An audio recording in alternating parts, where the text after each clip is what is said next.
I moved into apartment 60E after a breakup, but the man in the mirror wasn't me. Reddit drama story. Before I ever set foot in apartment 60E, I thought I understood the quiet. I believed silence was simply the absence of sound, that it held no agenda, no pulse, no secrets. But silence in that building had texture. It pressed against your chest like humidity, filled the corners like cigarette smoke, settled in your throat until you coughed without knowing why. It was never truly still there. Even when everything seemed calm, something always waited beneath the surface, like a held breath or a withheld truth. I moved in midwinter, a decision made in haste, wrapped in the aftermath of a breakup that left me reeling. The kind where nothing dramatic happened. No screaming, no broken dishes, just a slow fade into someone I didn't recognize in the mirror. I wanted out of everything, and 6E was available, cheap, and came with heat included. The building had a strange charm, all vintage fixtures and creaky floors, and the kind of elevator you had to shut manually before it moved. It felt like a good place to disappear. My first night, I barely slept. Not because of nerves or excitement, but because the walls talked. Not in words exactly, but in low groans, whispery ticks, and occasional thuds that didn't match any known rhythm of apartment life. Pipes, I told myself. Old buildings have personalities, but I kept the bathroom light on just in case. By the end of the first week, I'd memorized the sounds. There was a distant humming that started at 3:12 every morning, never earlier, never later. A series of short knocks behind my headboard every Wednesday night, and sometimes the unmistakable sound of someone breathing just outside my door. I asked the super once if there had been issues with break-ins. He scratched his neck and said, "Not lately," like he was chewing on the definition of lately. Then he changed the subject and offered to reseal my windows, even though I hadn't asked. The neighbors were an odd mix. Across the hall was a woman who introduced herself as Mara, but insisted she wasn't much for talking. She was always in a hurry, always clutching a tote bag like it held something precious. Downstairs lived a retired jazz musician who played his trumpet once a week around midnight, softly, mournfully, as though apologizing for the intrusion. But it was the man in 60F who caught my attention early on. Tall, skeletal, and dressed in the same faded gray sweater every day. He moved like he was afraid of stepping too loudly. I passed him in the hallway several times, and he never spoke, just nodded with eyes that looked like they hadn't slept in a decade. I never saw anyone enter or leave his apartment, not once. It was a Friday afternoon when the first real crack appeared in the facade. I'd come home early and was fumbling with my keys when I heard it. A low, urgent whisper from behind my door. I froze. It wasn't coming from inside my place, but from the hallway just past the edge of the frame. I leaned in, holding my breath, and caught a single word. Don't. Just that. Then nothing.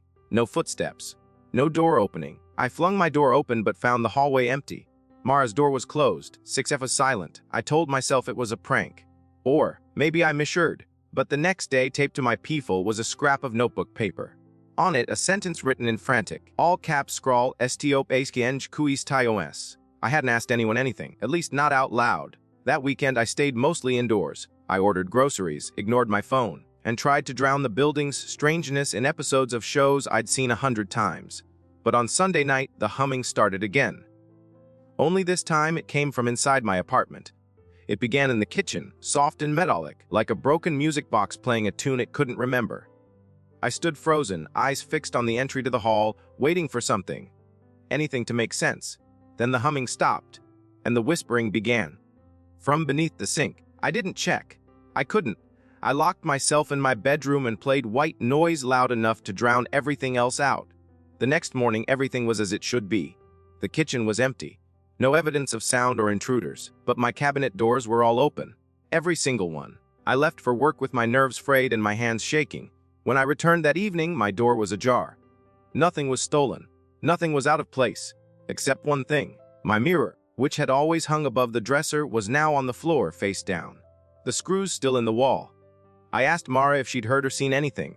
She just blinked at me and said, "You're the one who moved into 6E, right?"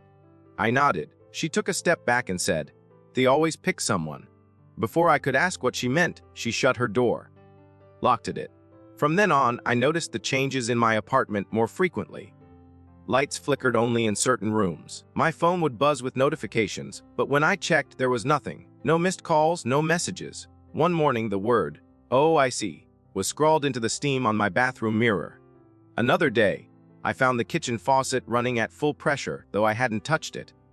I started documenting everything. Photos, videos, even a journal. But the most disturbing thing wasn't what the apartment was doing. It was what it was making me do. I began sleepwalking. I'd wake up in strange places. Once curled up in my empty bathtub, once sitting at my kitchen table with a knife in my hand and no memory of getting up. My journal had pages I didn't remember writing, filled with sentences that spiraled into nonsense. It wants quiet. I'd scrawled in large black ink on one page. Not silence. Quiet. My dreams turned vivid and violent. I'd see shadows leaking through the walls, voices echoing from the vents, and always, that door. A door I didn't recognize, framed in flickering light, and something behind it that knew my name. I tried to leave once.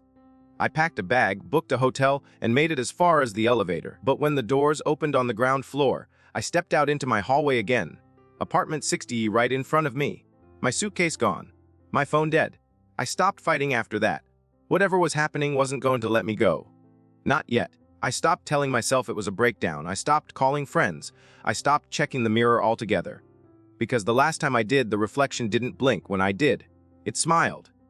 The wrong kind of smile. A week ago, I decided to trace the sounds. I removed the vent cover in the bedroom, the one where the whispering was loudest.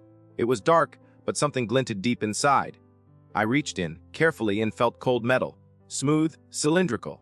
I pulled it out slowly, heart racing. It was a key. Old-fashioned, brass heavy in the palm, and attached to it, a tag. It read, basement, room 0. There was no room 0 in the directory, just storage units and the laundry room. But that night, I went down anyway. The elevator didn't stop at the basement, so I took the stairs, passing floor after floor until the light began to dim. When I reached the bottom, I found a hallway I'd never noticed before. Long, narrow, and lined with pipes that wept condensation. At the end was a door, gray metal and unmarked. The key slid in smoothly. It opened with a sigh. Inside, I found what I thought was impossible. And everything changed. It wasn't just a room. It was a replica. No, a reflection of my apartment. Every detail was identical, down to the chipped corner of the bathroom tile and the crooked light fixture in the hallway. But the air inside was thicker, almost gelatinous, and it smelled like copper and mildew. A single bare bulb hung from the ceiling, flickering as if it couldn't decide whether to stay lit or give into the darkness. I stepped in slowly, heart pounding, unsure if I was hallucinating or dreaming. The walls were covered in photographs. Hundreds of them. Taped, pinned, and plastered in layers like wallpaper. And every one of them was of me. Me brushing my teeth. Me sleeping. Me staring out the window. Some taken from angles that should have been impossible unless someone had been inside my apartment while I was there. My knees nearly buckled. I forced myself to move closer, tracing the timeline of my own life from the day I moved in. One photo showed me arriving, suitcase in hand, a hopeful smile on my face. Another showed me staring at the mirror, the one that had fallen. But this photo, it captured something in the mirror behind me. A shape. Tall, blurred, standing just outside the bathroom door. I don't remember anyone being there. But the camera did. Beneath the photographs were stacks of notebooks. Spiral-bound, worn, cover-stained and frayed. I opened the top one. It was filled with observations, notes about my behavior, what time I went to sleep, what I ate, when I cried, when I laughed. Each entry dated, written in blocky, methodical handwriting. It felt clinical, detached. But what made my breath catch was the fact that the latest entry was time-stamped just 15 minutes ago. And it read, "Subject has found the key. Initiating final phase." I dropped the notebook and turned to leave, but the door was gone. Not closed, gone. Just a blank wall where it had been. The light flickered again, then surged bright enough to sting my eyes before plunging into darkness. I stumbled back, hands outstretched, reaching for anything, to orient myself. And then I heard it. Breathing, not mine. Deeper. Slower. Inhales that dragged like they belonged to lungs far too large. Then, a scrape, like fingernails against concrete. The photographs on the wall began to rustle as if stirred by a breeze, though the air was dead still. A low hum rose from beneath the floor, vibrating through my feet and into my spine. I closed my eyes and whispered, "This isn't real. This isn't real." But something whispered back, "Then why are you here?" I ran. I didn't know where I was going. There were no doors, no windows, but I ran blindly into the dark until my foot caught on something and I hit the floor hard. As I scrambled to my feet, I realized what I'd tripped over. A body, curled on its side, pale, dressed in a gray sweater. The man from 6F. His eyes were wide open, glassy, staring at nothing. his mouth frozen in a scream, but no sound came out. In his hand was another note, clutched so tightly it was nearly unreadable. I pried it loose. "We are copies. We are shadows. Only one leaves." That's when I saw the second door, hidden behind a curtain of dangling wires. Smaller, almost childlike in size. It wasn't there before. Or maybe it had been waiting. I crawled toward it, breath ragged, heart a drumbeat in my ears. The knob was warm. Slick. I turned it and stepped through. And just like that, I was back in my apartment. Or what looked like it. Everything was in its place. The lights were on. My coat still hung by the door. My phone buzzed on the counter. A message from Mara. "Don't trust the reflections." I checked the time. Only 20 minutes had passed. I could still hear the low hum, but now it came from within the walls. I rushed out into the hallway and pounded on her door. No answer, but I heard movement inside. Shuffling. A click, then silence. I ran downstairs out into the cold night air and stood on the sidewalk gasping like I'd escaped a burning building. I booked a hotel. Stayed there for 2 nights. On the third, I went back to gather my things. The hallway was quiet. Mara's door was slightly open. I pushed it wider and called out. The apartment was empty, immaculate, like no one had ever lived there. Not a single photo, plate, or thread of clothing, just dust and air. Back in 60, I packed hastily. I tried not to look in the mirror. I tried not to acknowledge the reflection that stood too still. As I reached for my last suitcase, I saw something on the kitchen table. Another photo, one I hadn't seen before. It was me, standing in the hallway, face contorted in fear. But behind me was me. Another me, grinning, eyes wrong, arms too long. I dropped the photo and ran. I moved out that day. Didn't leave a forwarding address. I cut ties with anyone who knew where I'd been. I changed my number. And for a while, I thought I'd escaped. Until this morning, when I opened my apartment door to get the mail, there was an envelope on the floor. No stamp. No name. Just a single photo inside. My new bedroom. Me sleeping. And the words written in red on the back. "We are not done." I didn't sleep that night. How could I? I sat on the floor with my back to the wall, the envelope still open beside me, the photo of myself, peacefully asleep while something stood close enough to take a picture, burning a hole into my reality. Every creak of the floorboards above me, every passing car outside, every sigh from the radiator sounded like a prelude to something worse. I had taken every precaution. I'd left the city. I'd rented a sublet in a different state under a fake name. I didn't tell anyone where I was going. No one. I'd even paid in cash. Yet there it had found me. And not just found me. Invaded, watched. Waited. At 4:07 a.m., the hallway light flickered for precisely 3 seconds. That's how it began in 60E. I counted out loud to distract myself, whispering numbers like prayers. At 5:12 a.m., the floor under the kitchen creaked even though I hadn't moved. At 6:00 a.m. sharp, the electricity surged, my lamp bulb flaring and popping with a sharp hiss before plunging the room into early gray. Just like before. Just like home. No, not home. That word had lost meaning. This was something else now. This was infestation, invasion, possession. I decided I had to go back. Not because I thought I could fight it, but because some quiet part of me understood that whatever had been set in motion wouldn't stop until I faced it. This wasn't haunting. It was replacement. And I was no longer sure I was still entirely myself. The ride back was a blur. I took back roads. Avoided GPS. I didn't sleep. I didn't stop. The sky seemed off, just slightly dimmer than it should have been even at noon. Colors dulled like an old photograph. My eyes burned, but I didn't dare blink too long, afraid I'd look in the rear view and see something in the back seat. When I arrived at the building, I parked a block away and watched for nearly an hour. Nothing strange. No signs of life from the windows, no movement in the hallway. The building seemed still, too still. I approached the front steps slowly, trying to summon the courage to enter. That's when I saw her. Mara, or someone who looked like Mara, sitting on the curb, hunched forward, elbows on knees, smoking something that didn't smell like tobacco. Her eyes found mine before I could turn. She stood unsteady and staggered toward me. "You left," she croaked. Her voice was ragged, not like before. "You were supposed to stay." I didn't agree to anything, I said, and the words felt foreign coming from my mouth.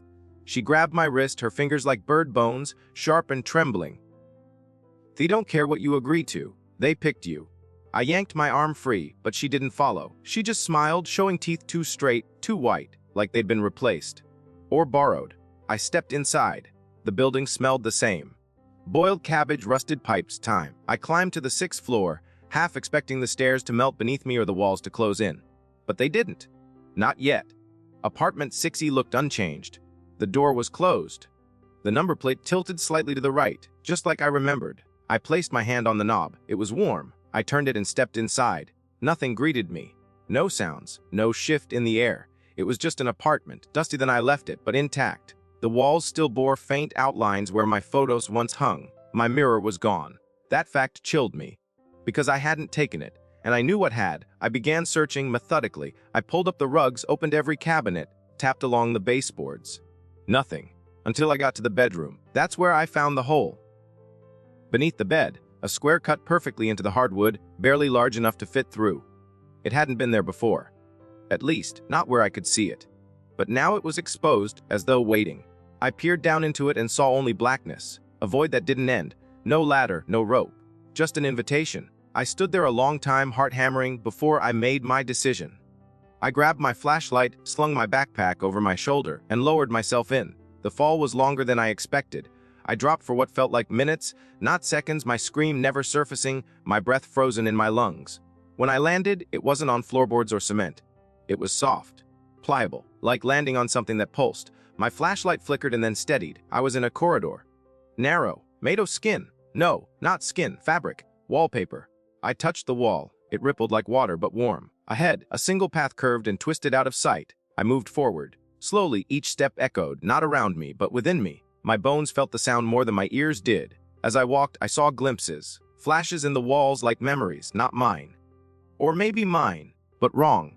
Me as a child, but wearing the wrong clothes. Me in college, but with different parents. Me getting married to someone I'd never met. At the end of the corridor was a room. Round, dimly lit by a source I couldn't find. In the center stood a chair, and on the chair, a figure. Gag, I moved closer, my breath hitching with every step. The figure looked up. It was me. Not just similar, identical. Down to the scar on my eyebrow and the freckle behind my ear. His eyes widened, pleading. Muffled sounds behind the gag. I stumbled back. I whispered, "This isn't possible." But behind me, I heard the scraping again. The slow, deliberate drag of something heavy moving closer. I turned, but nothing was there. Only the corridor, stretching longer now, reshaping itself. My other self began to convulse, struggling violently against the ropes.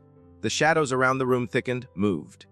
Then I understood. The figure in the chair wasn't the victim. I was. He smiled beneath the gag. The ropes unraveled like snakes and slithered to the floor. He stood taller now, eyes gleaming with something not human. I backed away, flashlight trembling in my grip. "You ran once," he said, voice perfectly mine. "But you came back. That's all we needed." The shadows behind him surged forward like waves, engulfing everything. I turned and ran into the corridor, but it twisted, folded, rewrote itself. The door ahead slammed shut. I clawed at the walls, screaming. Somewhere distant, I heard Mara laughing, or something using her laugh. Then everything went black. I woke up in my bed. Morning light pouring in, my apartment quiet. Too quiet. I sat up slowly. The room looked normal. My backpack on the floor, my phone on the table. I stood, walked to the mirror, looked in, and saw myself, perfectly normal. But as I raised my hand to touch my reflection, it didn't move. It stared. Then it blinked. Once. Before matching my motion again. I don't know which of us got out. There's a theory I once read about in a half-forgotten psychology book. That the mind, when faced with an impossible reality, will build barriers of denial strong enough to withstand the truth indefinitely. But those walls can only hold so long. They crack in dreams, in half-seconds of silence, in the way your hand twitches before your brain tells it to. I spent the next week in a mechanical trance. Each morning I woke in my apartment, this apartment, wherever or whatever it now was, and moved through routines I didn't remember starting. Brush teeth, boil coffee, chown, eat toast, shower, but everything was just slightly off. The water tasted like metal, the bread went moldy after one day, and the light from the windows shifted too quickly, like time was skimming instead of passing. I told myself I was recovering, that the encounter with the other me, if he was me, was a hallucination, trauma, an unspooling of my mind, until the mirror started speaking, not in words, in reflections. I'd blink and see something in the background that wasn't in my room, a chair that didn't exist, a coat I'd never owned. Once, for 3 full seconds, I saw a version of myself walk past the reflection behind me while I remained still in front of the glass. I started recording it, but in every video, the mirror was normal. It only happened when I looked with my own eyes. I stopped sleeping. The dreams had become unbearable. I was always falling, always being watched. always running toward a door I never reached. And the worst part, every time I woke up, something would be different. The number of drawers in the kitchen changed. The tiles in the bathroom shifted color. My books rearranged themselves alphabetically by titles I didn't recognize. One morning, my bookshelf displayed only one novel, multiplied dozens of times. A Life Deferred by Adrian Bell. I've never heard of it, never bought it. But there it was in every slot. I opened a copy. The dedication read, "To the one who stayed behind. Thank you for making room." I tore every copy to shreds. That night, I heard scratching from inside the walls. Long, deliberate. As if someone was carving letters into the plaster. I put my ear against the bedroom wall and listened. Over and over again. A low whisper. "We're almost ready." I fled the apartment the next morning. I didn't pack. I didn't lock the door. I just ran until the city looked unfamiliar, until my breath came in ragged stabs and my legs begged for rest. I ended up at a public library, one of those massive marble relics with ceilings like cathedrals. I took refuge in the farthest corner I could find and opened a book, any book, just to feel real. But on the inside cover, in handwriting that made my stomach clench, I read, "Nowhere is safe when it lives in you." I left the book open and stumbled toward the librarian's desk. The woman behind the counter looked up, and for a moment I thought I imagined it. But no, her eyes were mine, exactly. Color, the scar above the right brow. She smiled. "You dropped this," she said, and slid a photograph toward me. I couldn't breathe. It was of me sitting at my kitchen table asleep. Again, only this time, in the photo, someone was standing behind me. The librarian. She winked. I ran, the photo fluttering to the floor. I didn't stop. Couldn't. I didn't care if I was losing my mind or if this was real. Both were unbearable. I made it back to my building by nightfall, unsure why my feet carried me there. The place loomed like it had grown in my absence, its bricks darker, its windows more like eyes than glass. Inside, the hallway felt longer, quieter. But not empty. Apartment 60F was open, wide open. For the first time, the smell hit me first, old rot, dust, something electrical. I shouldn't have gone in. I knew that. But something pushed me forward. The apartment was stripped bare. No furniture. No fixtures. Only writing on the walls, endless and looping in black ink. "I am real. I'm real. I am real." It covered everything, the ceiling, the floors, even the windows. At the center of the room was a circle made of photographs. All of me, sleeping, eating, screaming.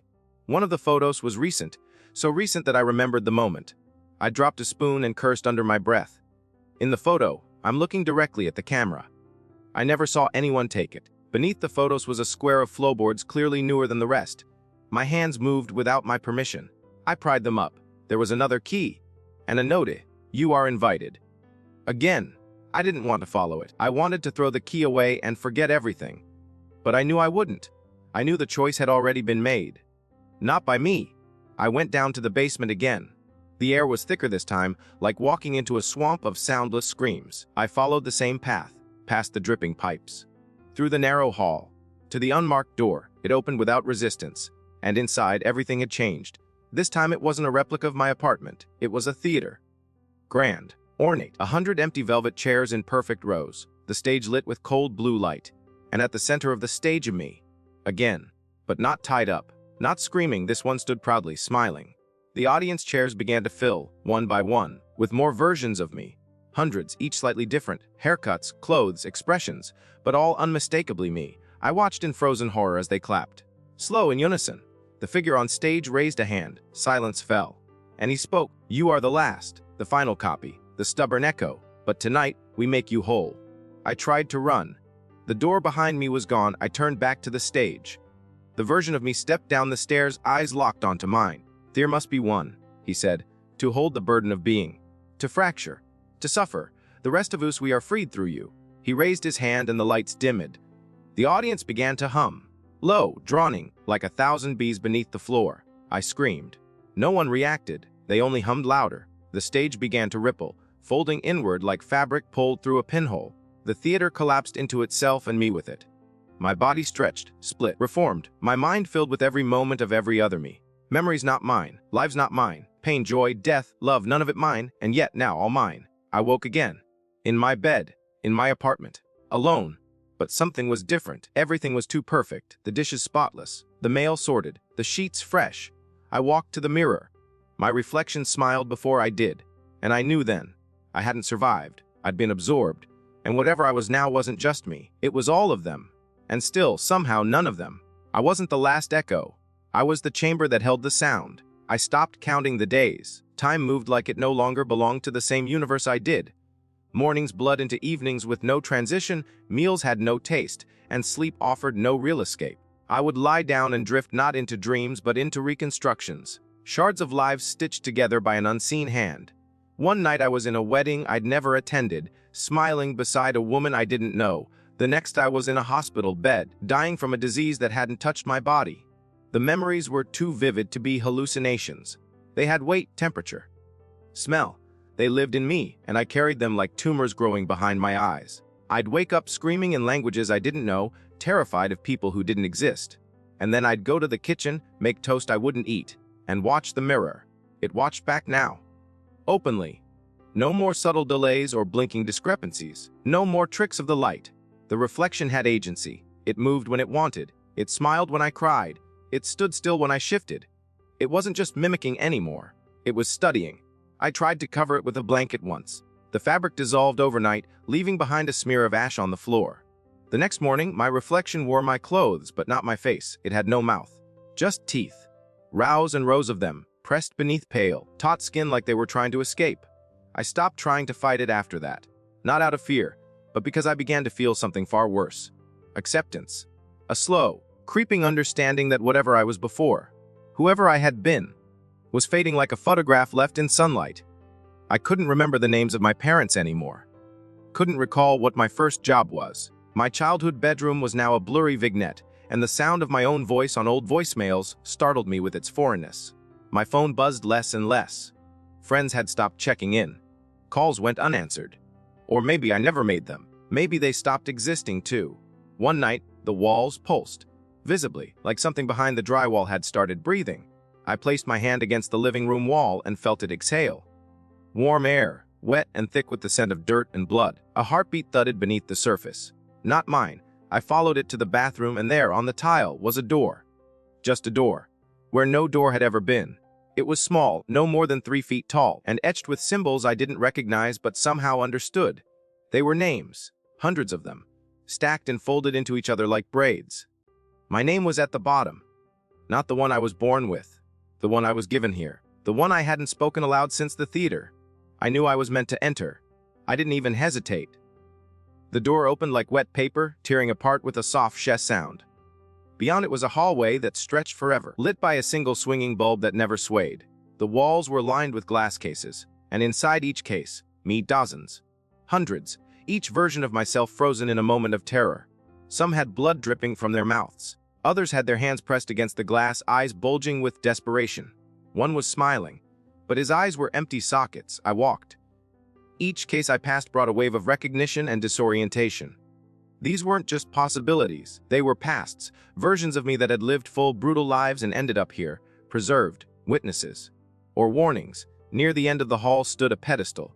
On it rested a black box the size of a book, pulsing faintly with red light. I didn't want to touch it, but my hand moved anyway. The moment I did, the hallway collapsed. The glass cases shattered in silence, my ears filled with static. The world inverted, and then I was back, sitting at my kitchen table. The box in front of me. My phone buzzed once. A new notification. No number, no contact, just a message. Upload complete. Host synchronized. I stared at the screen, then back at the box. It was gone. My hands were trembling, but not with fear, with anticipation. Something inside me shifted, like a puzzle piece falling into place.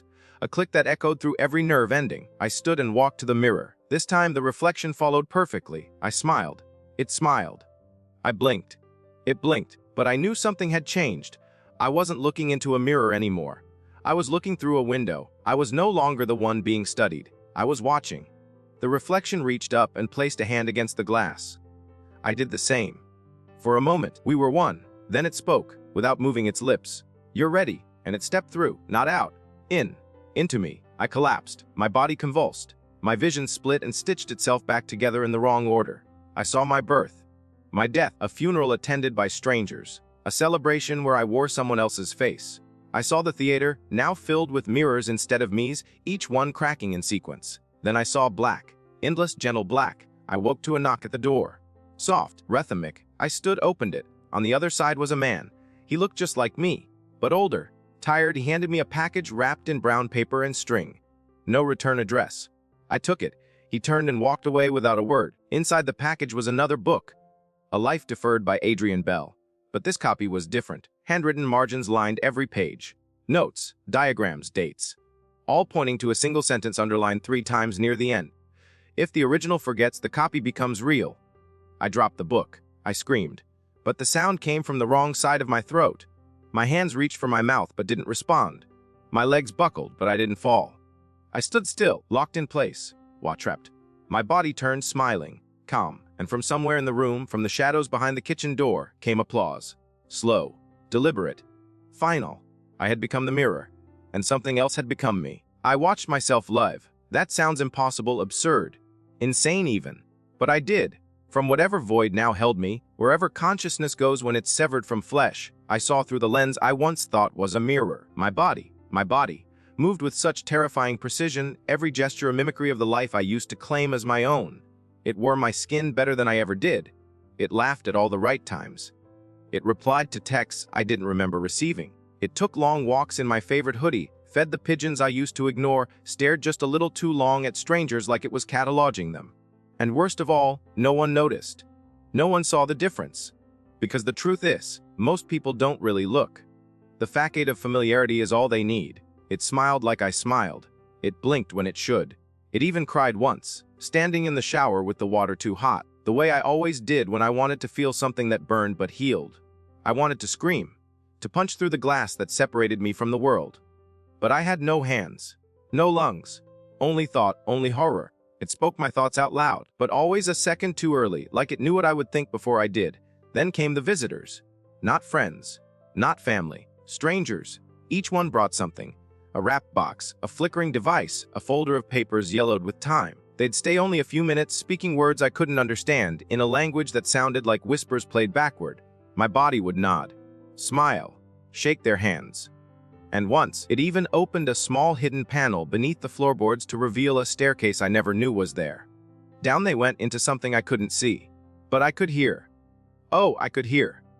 The humming had returned, only now it wasn't just a background drone. It had rhythm, purpose. Like a choir made of metal and breath, it filled every crevice of the apartment until it echoed in the baseboards, until it pulsed in the wiring. It was building to something. It was preparing. Days passed, maybe weeks. Time here doesn't move the same way. I'd see the sun rise and fall but never feel warmth. I watched as the world twisted just slightly further from sense. My apartment changed. Again, the hallway grew longer. A second window appeared in the bedroom and showed nothing but blackness. The reflection in the toaster began to smile before the real face did. My body it began hosting gatherings. Late at night, a dozen, maybe more, came. All versions of me. I knew them. I felt them. The one who died in the crash on I-80. The one who never left home. The one who jumped off the bridge but changed his mind too late. They were all me, or could have been. They surrounded the dining table, now carved with runes, now covered in mirrors turned face down. And at the center of it all was it, the version of me still walking freely, the host, the apex. The final copy. It gave a speech. I couldn't hear the words, only the intention, and that was enough to terrify me. They were preparing a crossing. Not for one, for all. The apartment was no longer an apartment, it was a gate, a vessel, a fulcrum between the real and the replicated. The building didn't have tenants, it had iterations. Each unit its own simulation, and mine, 6E, was the origin, the seed, the mold, the place where the first echo was born. Me. Then the moment came, the last night. I felt it approach like static before a storm. My body stood before the mirror. The lights flickered in a pattern I now recognized, a countdown.